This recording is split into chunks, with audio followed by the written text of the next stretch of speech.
साडीची बा तुटणी साडीची आहे, लई मोठी नाही. चल चप्पल घाला आणि चला.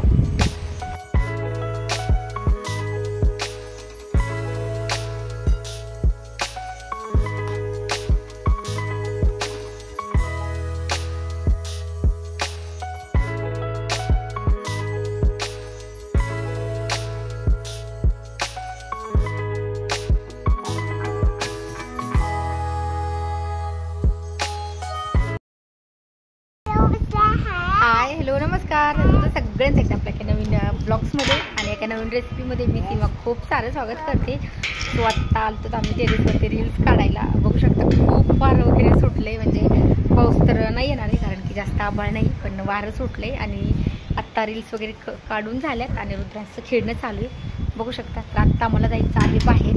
इकडे रुद्रांश पडशील तर तुमच्या चॅनलवरती नवीन असाल तर चॅनलला नक्की सबस्क्राईब करा आणि त्या साईडला बेल आयकॉन आहे ते पण क्लिक करा, जेणेकरून माझ्या प्रत्येक नवीन व्हिडिओ नोटिफिकेशन सगळ्यात आधी तुम्हाला भेटेल. हो हो, तू वडापाव खाणार म्हणला ना. सो थोड्याशा भाज्या वगैरे आणायच्या आणि हो बाहेरच खाऊया. अलीकडे ये चल. आवरती आलं ना, हे अशी मस्ती करतो टेरेसवरती. म्हणजे अजून याची फिटिंग वगैरे राहिलेली आहे, अर्धच काम झाले म्हणून आम्ही त्याला खेळून देतो, म्हणजे पूर्ण नाही झालेलं आहे ह्याचं. तर चला म्हटलं आत्ता 6:30 वाजलेत, पण असं वाटते की 5च वाजले असतील, म्हणजे जास्त अजून अंधार नाही पडलेला काही नाही. पण म्हटलं चला चौकाशी उतर. चल पडशील हा रुद्रांश, उंच आहे. थांब एक मिनिट.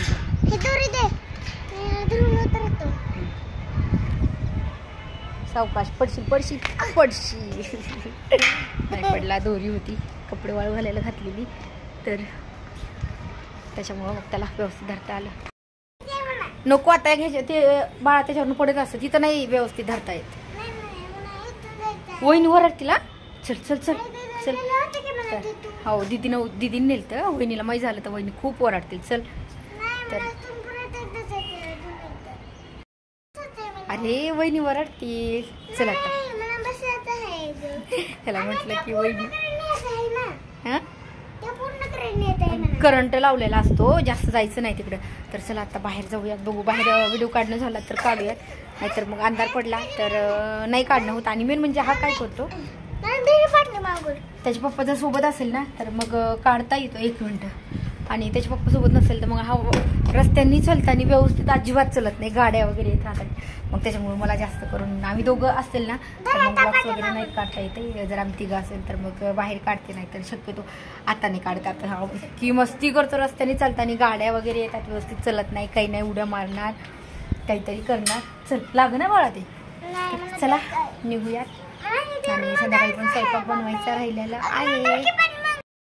आता रील्स वगैरे काढल्यात आणि अजून स्टोरी अपलोड करायची. परत जे मी यूट्यूबचा व्हिडिओ असतो त्याची पण म्हणजे स्टोरीच नाही, पोस्ट वगैरे करायचा असतो, ते राहिलेला असतो. तो मी दुपारीच किंवा 1:30-2 वाजता किंवा मग कधी 4 वाजता अपलोड करते. आणि जी स्टोरी असते यूट्यूबची नाही सॉरी इंस्टाची, तर मग आत्ता बाहेर जायचं आहे, तर मग मी आत्ता बाहेर गेले तर मग आल्याच्या नंतर करणार आहे. आणि बाहेर नाही गेली तर लगेच मग व्हिडिओ काढल्याच स्टोरी पण अपलोड करत असते. तर चला हा काही आज ऐकणार रुद्रांश. चलणार रे बाळा, तुला बाहेर यायचं का नाही. चल भाज्या वगैरे आणायच्यात ना. हां काढ चप्पल आणि पटकन जायचं, पटकन यायचं, पटकन जायचं, व्यवस्थित जायचं. पडशील सावकाश सावकाश, नाही तर दादाने जर बघितलं ना तर खूप ओरडतील. पडलास तर लागण, सावकाश जा. हे थोडंसं रुंद आहे त्याच्यामुळं. काल ना त्या दिदीसोबत हा शिकला असं नवीन काहीतरी, आणि नको म्हटलं तर अजिबात ऐकत नाही. सावकाश घट्ट पकडायचं. चला आता निघ परत, कडीपर्यंत नाही. पडलं तर लाग ना. हा पटकन सर. मला वाटते आज मला खूप ओरडा भेटणार आहे ह्यांचा, कारण की ह्यांनी जर हा व्हिडिओ बघितला ना माझा खूप ओरडतील, कारण की हा काही पण करतो, अजिबात ऐकायचं नाही आणि स्वतःच्या मनानेच. मला इथं वरी चढायचं, खाली उतरायचं, त्याच्यामुळं मला वर यायला कधी कधी नको वाटतं. पण असं वाटतं की आता 8-10 दिवस आपण कुठंच बाहेर वगैरे नाही निघलोत. मग काल एक रील काढायला वरी आलतो आणि मग आज एक ह्याच्यामुळं मी येते. मला वाटतं की ह्याला थोडंसं फ्रेश वाटेल, बाहेर खेळायला ह्याला छान वाटेल म्हणून येते. पण हा असा करतो. चल पटकन चला आता येणार ना बाहेर. थोडीशी भाज्या वगैरे आणायच्या, किराणा आणायचा होता, त्यांनी कालच आणला थोडासा आणि अजून थोडासा राहिलाय. तर म्हटलं चला तो लगेच घेऊया. दोरी साडीची बाळ तुटणी साडीची आहे, मोठी नाही. चल चप्पल घाला आणि चला चल. स्टँडला वरीच राहत होतो, लक्षातच नाही आला, आत्ता दिसलं, नाहीतर मग वरीच राहिला असं. चला आज मस्त छान वातावरण आहे, पाऊस वगैरे काहीच नाही. चल लॉक लावायचा त्याला लगेच.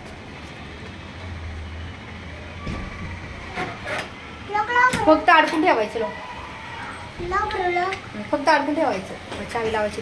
हां बाहेर जायचे, थोड्याशा भाज्या वगैरे आणायच्या होत्या आता उद्या.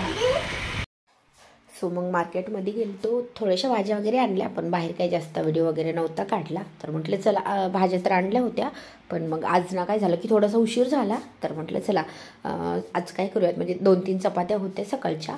तर म्हटलं चला थोडंसं वरण लावलं आणि मग शेवग्याची आमटी आणि भात इतका मस्त लागतो ना. तर जास्त करून आम्ही कधी कधी ना आमटी भात जर खायचं असेल तर शेवग्याची आमटी आणि भात पण बनवत असतं. तर म्हटलं चला आज पण संध्याकाळच्याला ना शेवग्याची आमटी आणि भात करूयात. तर शेवगा होता तो मी फक्त कढईमध्ये जास्त गाळ नाही होते, आणि जसं आपण ह्याच्यामध्ये लावलं ना, वरणामध्ये मिक्स केलं ना, तर तो जास्त गाळ होतो. त्याच्यामुळं मग मी कढईमध्येच थोडंसं 1-2 कप पाणी टाकलं. एकच टायमाला बनवायचं होतं, पण अगदी थोडासा दीड किंवा 2 शेंगा घेतल्या असतील, त्या कट करून घेतल्या, थोड्याशा 5 मिनटं छान उकळून दिल्या. लगेच शिजतो, त्याला जास्त वेळ लागत नाही, आणि ताजा असेल ना तर लगेच 2-3 मिनटामध्ये छान शिजतो. शिजवून घेतला आणि लगेच बघ आमटी करून घेतली शेवग्याची. त्याला काही नाही, फक्त जिरे, मोहरी, लसूण आणि 1 टोमॅटो आणि चटणी आणि थोडीशी कोथिंबीर असेल, बस. जास्त काही साहित्य पण लागत नाही, आणि म्हणजे जास्त उशीर पण नाही लागत आहे. कुकरच्या 2-3 शिट्ट्या येऊपर्यंत आपली आमटी पण तयार होती. अजिबात वेळ लागत नाही, आणखी खायला टेस्टी लागती. चपातीसोबत पण खाऊ शकतो, भाकरीसोबत पण, आणि भातासोबत तर कमाल इतकी मस्त लागते. तर म्हटलं चला व्हिडिओ तर बनवला होता, पण रेसिपी म्हटलं अगदी थोडीशी रेसिपी बनवली ती, पण म्हटलं लगेच तुमच्यासोबत शेअर करूयात. तर तुम्हाला हा व्हिडिओ कसा वाटला मला कमेंट करून नक्की सांगा. व्हिडिओ आवडल्यास लाईक करा, चॅनलवरती नवीन असाल तर चॅनल पण नक्की सबस्क्राईब करा. त्या साईडला बेल आयकॉन आहे ते पण क्लिक करा, जेणेकरून माझ्या प्रत्येक नवीन व्हिडिओचं नोटिफिकेशन सगळ्यात आधी तुम्हाला भेटेल. आणि आत्ता मी म्हणजे आता डेली ब्लॉग्स पण काढणार आहे, तर त्याच्यासाठी तुम्ही चॅनलवरती नवीन असाल तर चॅनलला पण नक्की सबस्क्राईब करा. त्या साईडला बेल आयकॉन आहे ते पण क्लिक करा, जेणेकरून माझ्या प्रत्येक नवीन व्हिडिओचं नोटिफिकेशन सगळ्यात आधी तुम्हाला भेटेल. सो माझा थोडासा आवाज वेगळा येतो, कारण की तब्येत थोडीशी बरी नाही त्याच्यामुळे. पण म्हटलं चला व्हिडिओ एडिटिंग करायचा राहिला होता तर करून घेते. तर आत्ता सगळी फोडणी घातल्याच्यानंतर त्याच्यामध्ये आपल्याला मी ज्या शेंगा शिजून घेतल्या होत्या ना, त्या पण लगेच वरणात मिक्स करून घेतल्या, आणि फोडणी घातली की आपल्याला सगळं हे मिक्स करून टाकायचे. आणि शेवगा पण अगोदर छान शिजलेला असतो आणि वरण तर शिजलेलं असतं, त्याच्यामुळे अगदी 2-3 मिनटं फक्त आपल्याला एक उकळी येऊ द्यायची.